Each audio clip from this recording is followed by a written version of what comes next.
പിതാവിന്റെയും പരിശുദ്ധാത്മാവിന്റെയും നാമത്തിൽ അന്വേഷിക്കായി സ്നേഹമുള്ള ലൂക്കായുടെ സുവിശേഷം 24:49 വചനത്തില് ഇതാ പിതാവിന്റെ വാഗ്ദാനം നിങ്ങൾക്ക് ഞാൻ നൽകുന്നു, ഉന്നതത്തിൽ നിന്ന് ശക്തി പ്രാപിക്കുന്നവരെയും നഗരത്തിൽ തന്നെ വസിക്കും. പ്രാർത്ഥനാനിരതരായിട്ട് ഉന്നതത്തിലുള്ള ശക്തി, അതാണ് പെന്തക്കോസ്ത് പെരുന്നാളിൽ പരിശുദ്ധാത്മാവ് പുസ്തകന്മാരുടെ മേൽ എഴുന്നള്ളി വരുന്നത്, അതാണ് ഉന്നതത്തിലുള്ള ശക്തി. ആ ശക്തി പ്രാപിക്കുന്നതിന് വേണ്ടി പ്രാർത്ഥനാനിരതരായിട്ട് ഒരുങ്ങി ജെറുസലേമിൽ തന്നെ ആയിരിക്കാനായിട്ട് ഈശോ ആവശ്യപ്പെടുക.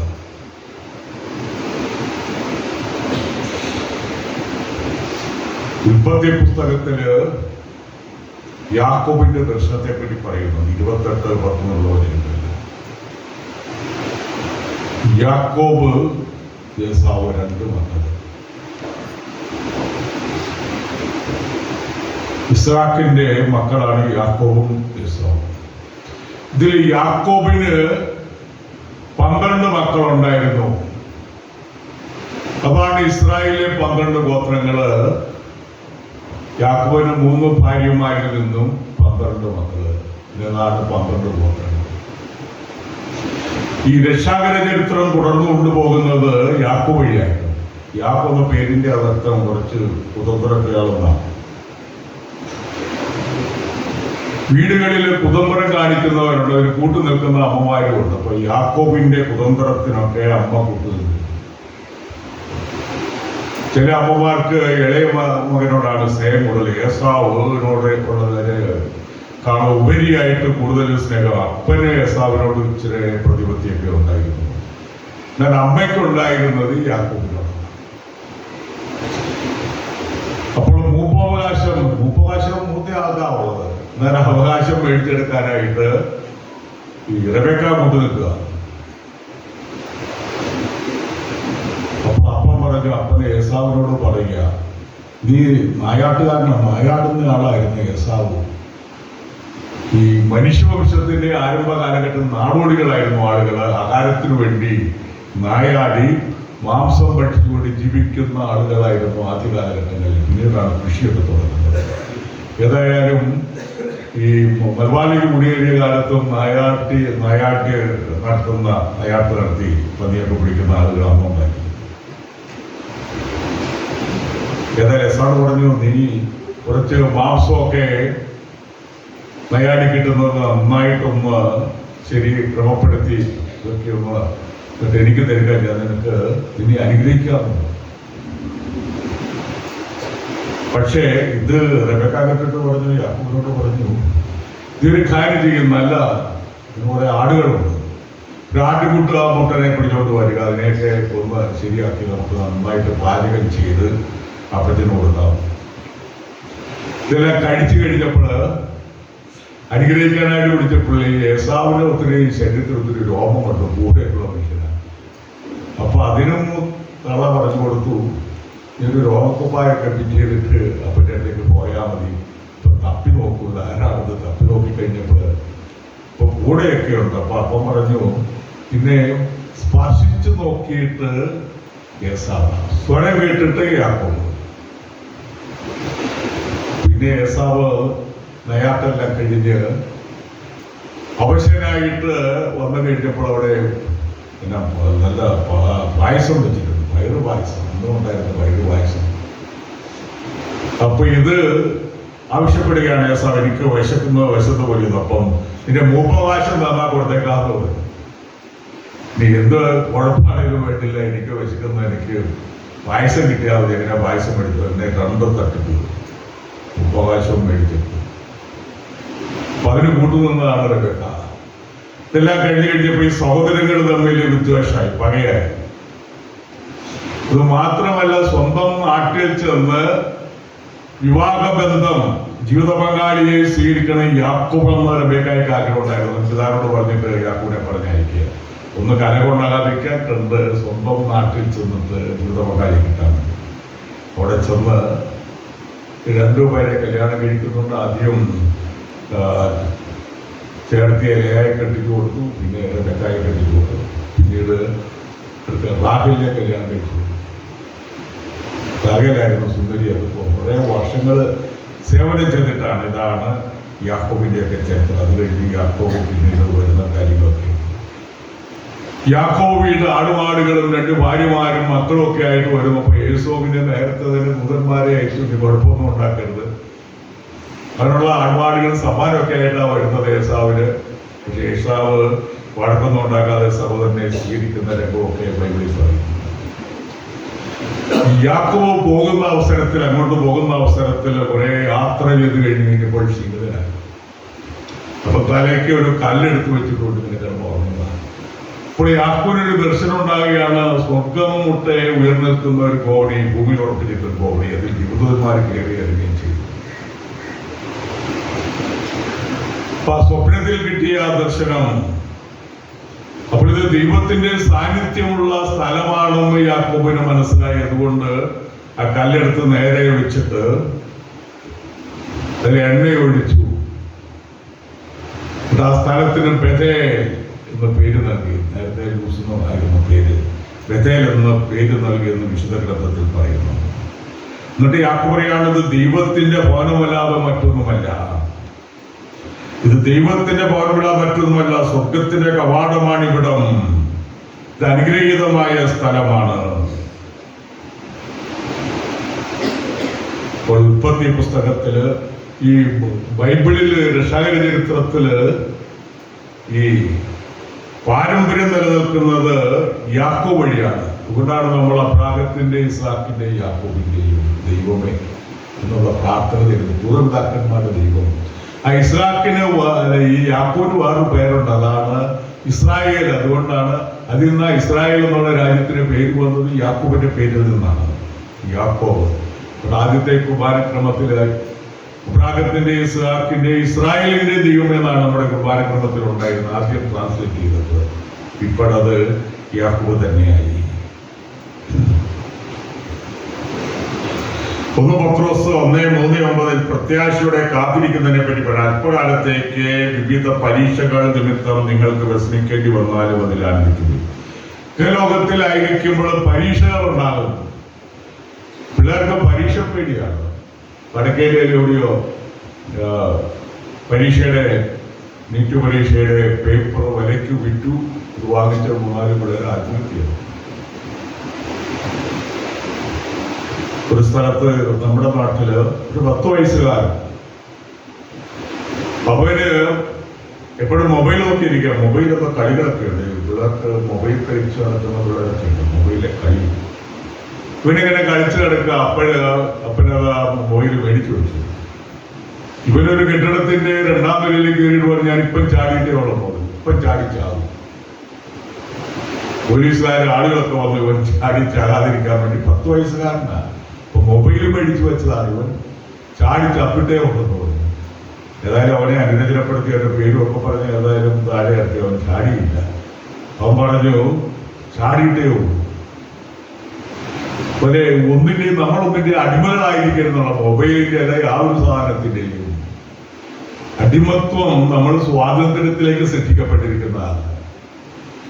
കല്യാണം കഴിച്ചൊരു പുതിയ കുടുംബത്തില് ഭാര്യ നേഴ്സ്, ചെറുക്കൻ അധ്യാപകൻ. 1 മാസമായിരുന്നു. ഭാര്യയ്ക്ക് മൊബൈലൊക്കെ നോക്കുന്ന എല്ലാവർക്കും ഉള്ളതല്ല, ആ ഭാര്യയ്ക്ക് മാത്രമല്ല. ഇങ്ങനെ മൊബൈൽ എപ്പോഴും നോക്കുമ്പോൾ ചെറുക്കന് സംശയം ഉണ്ടായിരുന്നത്, സംശയം തോന്നിക്കാണും.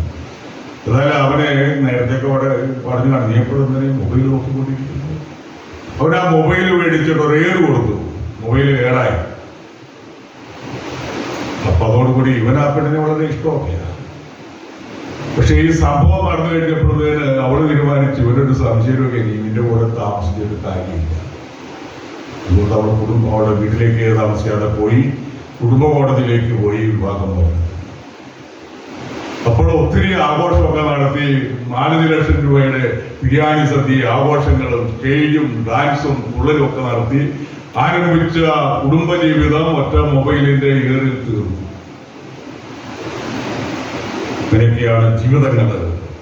അപ്പോൾ അതുകൊണ്ടാണ് പറഞ്ഞത്, ഒന്നിന്റെ അടിമയാകാതിരിക്കാനായിട്ട് ശ്രദ്ധിക്കുക. ഒന്നിന്റെ അടിമ ഈ അടിമത്വം പലതിൻ്റെ ഉണ്ട്. ഒന്ന് മദ്യത്തിന്റെ അടിമത്വമുണ്ട്, മയക്കുമരുന്നിന്റെ അടിമത്വമുണ്ട്, മൊബൈലിന്റെ അടിമത്വമുണ്ട്, ഇങ്ങനെ പല പല അടിമത്വങ്ങൾ. അപ്പോൾ ഒന്നിന്റെയും അടിമകളായിരിക്കും നമ്മളെ സ്വാതന്ത്ര്യത്തിലേക്ക് വിളിച്ചിരിക്കുന്നു എന്നാ പൗലോസ്ലീഹ പറയുന്നത്. ഇങ്ങനെയാണ് പിന്നെ ഇങ്ങനെ നമ്മൾ അടിമകളായിരിക്കേണ്ടത്. ആദിമസഭ ഈശോയുടെ സ്വർഗാരോഹണത്തിന് സാക്ഷികളായി പരിശുദ്ധാത്മാവിനെ സ്വീകരിക്കാനായിട്ട് പ്രാർത്ഥനാനിരതരായിരിക്കാനായിട്ട് സിഹിയന്മാളികൾ ഒന്നിച്ചു കൂടിയിരിക്കുന്ന സമയം വരുന്ന ഞായറാഴ്ച അവിടെ ബന്ധക്കുസ്താ തിരുനാളാണ്. അപ്പസ്തോലന്മാർ അവിടെ ഒന്നിച്ചുകൂടി പ്രാർത്ഥനാനിരതരായിട്ട് പരിശുദ്ധാത്മാവിന്റെ ആഗമനം, ശാക്തീകരണം പ്രതീക്ഷിച്ചുകൊണ്ട് അങ്ങനെ ഇരിക്കുന്ന അവസരത്തിലാണ് ബന്ധക്കുസ്താ തിരുനാള് നടക്കുന്നത്. വിശുദ്ധ ഗ്രന്ഥത്തില് ആദിമസഭയുടെ അടിസ്ഥാന ശിലകൾ, ആത്മീയശിലകൾ എന്താണെന്ന് ചോദിച്ചാൽ ഒന്ന് വിശുദ്ധ ഗ്രന്ഥം, ബൈബിള്. അത് നിയമം പ്രവാചകന്മാരുമാണ് അന്നുണ്ടായിരുന്നത്. പിന്നീട് അപ്പോസ്തലന്മാര്, പത്രോസ്, പിന്നീട് സുവിശേഷകന്മാര് സുവിശേഷം എഴുതി, പൗലോസ്ലീഹ ലേഖനങ്ങൾ എഴുതി. അതൊക്കെ AD 65 സഭയുടെ ഭാഗങ്ങളായി തീരുകയാണ്. വിശുദ്ധ ഗ്രന്ഥത്തിന്റെ അതാണ് പുതിയ നിയമം എന്ന് പറയുന്നത്. രണ്ടാമതായിട്ട് പരിശുദ്ധാത്മാവ്, സഭയെ നയിക്കുന്നത് പരിശുദ്ധാത്മാവാണ്. മൂന്നാമതായിട്ട് പ്രാർത്ഥന, ഒരു പ്രാർത്ഥനാ നിരതരായിരുന്നു നമ്മൾ പ്രാർത്ഥിക്കണം. തെളിവ് പ്രാർത്ഥിക്കാൻ കിട്ടാൻ ഈ ആധുനികമായിട്ടുള്ള ഗവേഷണങ്ങൾ നടക്കുമ്പോൾ ഈ പ്രാർത്ഥന നമുക്ക് ആവശ്യമാണ്. നല്ല ഉറക്കം ആവശ്യമാണ്. 7 മണിക്കൂർ ഉറങ്ങണമെന്നാണ്.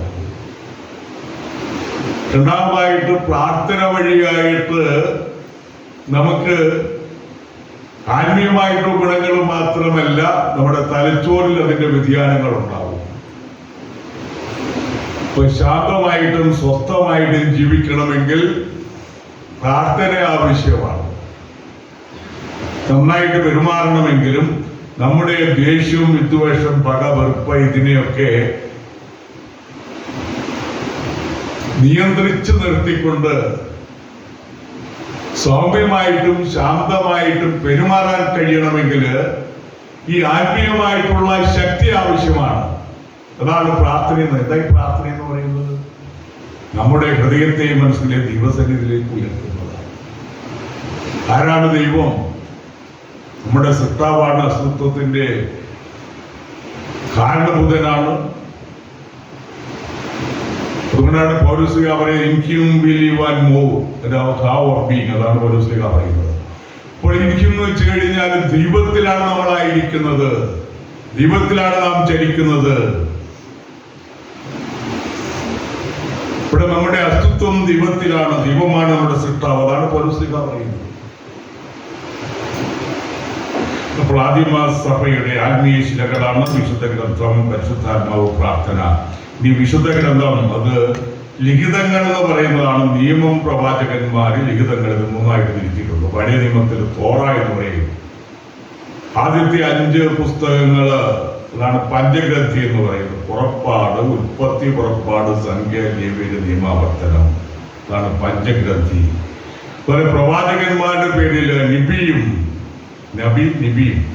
അതാണ് പ്രവാചകന്മാരുടെ പുസ്തകം. പൂർവ്വകാല പ്രവാചകന്മാര്, ജോഷുവ മുതൽ രാജാക്കന്മാർ വരെയും, പിൽക്കാല പ്രവാചകന്മാര്, ബാക്കി പ്രവാചകന്മാരായ യെശയ്യാ, യെരമ്യാ തുടങ്ങിയ പ്രവാചകന്മാർ, എസെക്കിയേൽ, ദാനിയേൽ, അത് കഴിഞ്ഞിട്ട് ചെറിയ പ്രവാചകന്മാർ 12 പേര്, ഇതെല്ലാം.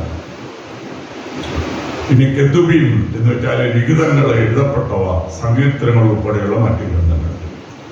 വിശുദ്ധ അഗസ്റ്റിനെ പറ്റി പറയുന്നത് പഴയ നിയമത്തിൽ പുതിയ നിയമം ഗോപ്യമായിരിക്കുന്നു. പണ്ഡിതനായ അഗസ്റ്റിൻ പറയുന്നത് പഴയ നിയമത്തിൽ പുതിയ നിയമം ഗോപ്യമായിരിക്കുന്നു. പുതിയ നിയമത്തിൽ പഴയ നിയമം അനാവരണം ചെയ്യപ്പെടുന്നു. പുതിയ നിയമത്തിൽ പഴയ നിയമം അനാവരണം ചെയ്യപ്പെട്ടതാണ് വിശുദ്ധ അഗസ്റ്റിൻ വിശുദ്ധ ഗ്രന്ഥത്തെ പറ്റി പറയുക.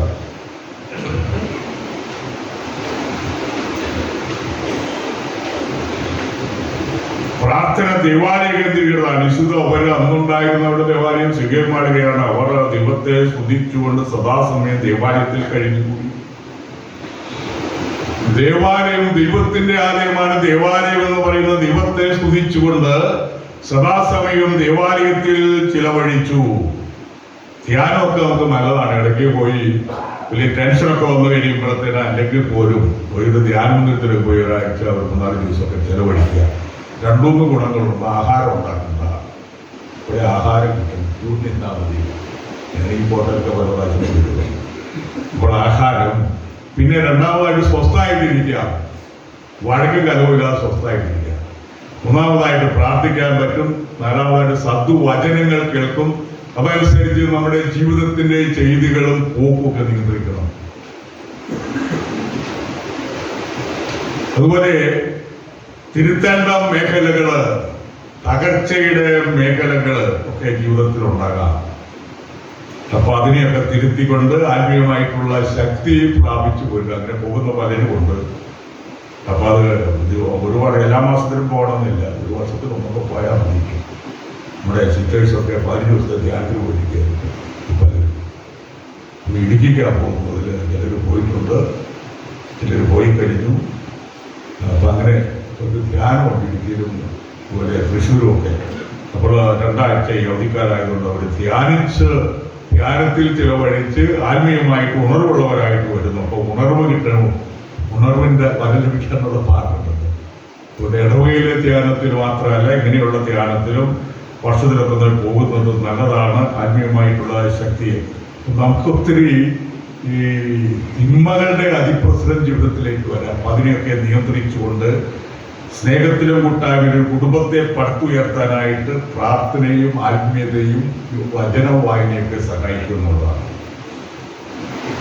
ഇപ്പൊ സഭയുടെ 3 ആത്മീയശിലകളാണ്. 1 വിശുദ്ധ ഗ്രന്ഥം, 2 പരിശുദ്ധാത്മാവ്, 3 പ്രാർത്ഥന. ഇപ്പോൾ സഭയുടെയും വ്യക്തികളായ നമ്മുടെയൊക്കെ ജീവിത വഴികളിൽ ശക്തിയും കരുത്തും നൽകുന്നത് വിശുദ്ധ ഗ്രന്ഥ വായന. ദൈവത്തിന്റെ വചനം നമ്മോട് സംസാരിക്കുകയാണ്. പരിശുദ്ധാത്മാവിന്റെ ചൈതന്യത്തിനായിട്ട് നമ്മൾ പ്രാർത്ഥിക്കും, ഉണർവ് കിട്ടാൻ. 3-മതായിട്ട് പ്രാർത്ഥനാ നിരതരായിരിക്കുക. നമ്മുടെ മനസ്സിനെ ഹൃദയത്തെയൊക്കെ ദൈവ സന്നിധിയിലേക്ക് ഉയർത്തുന്നതാണ് പ്രാർത്ഥന എന്ന് പറയുന്നത്. ദൈവികമായ ചിന്ത നമ്മുടെ ജീവിതത്തിലേക്ക് വരുന്നതാണ് പ്രാർത്ഥന. അപ്പോൾ ഇടയ്ക്കിടയ്ക്ക് നമ്മുടെ ഹൃദയങ്ങളെയും നമ്മുടെ കണ്ണുകളെയൊക്കെ ദൈവസന്നിധിയിലേക്ക്, ആന്തരിക ഇന്ദ്രിയങ്ങളൊക്കെ ദൈവസന്നിധിയിലേക്ക് ഉയർത്താനും ഉണർത്താനും നമുക്ക് കഴിയട്ടെ. പിതാവിന്റെയും പുത്രന്റെയും പരിശുദ്ധാത്മാവിന്റെയും